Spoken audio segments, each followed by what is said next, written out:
ഈ പൊട്ടച്ചാനലുമായിട്ടൊരു മറുനാടൻ മലയാളി വാർത്ത ഇങ്ങനെ കുറേ ചാനലൊക്കെ കണ്ടുകൊണ്ട് നിങ്ങളുടെ സമയം നിങ്ങൾ വെറുതെ കളയുകയാണ്. ഇവർ ഈ പറയുന്ന പോലെ ഒന്നല്ല കാര്യങ്ങൾ.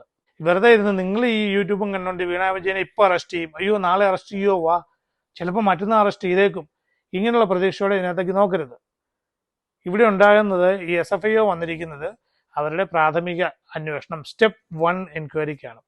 അവർ വന്നു, എന്തൊക്കെ ഡോക്യുമെന്റ്സ് ഉണ്ട് നോക്കുന്നു, അതുപോലെ അവിടെ എന്തെല്ലാം സിസ്റ്റം ഉണ്ട്, എത്ര കമ്പ്യൂട്ടർ സിസ്റ്റം ഉണ്ട്.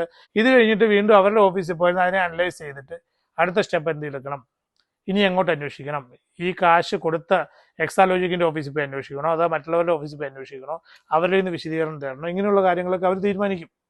അല്ലാതെ ഇവിടെ ഇവർ പറയുന്ന പോലെ ഒറ്റയടിക്ക് ചാടി കയറിയിട്ട് വീണ വിജയന്റെ വീട്ടിലോ അല്ലെ മുഖ്യമന്ത്രിയുടെ വീട്ടിലോ ഒന്നും കയറി ആരും അന്വേഷിക്കാൻ പോകുന്നില്ല. ഗവൺമെന്റ് തന്നെ കൊടുത്തിരിക്കുന്നത് 8 മാസം സമയമാണ്.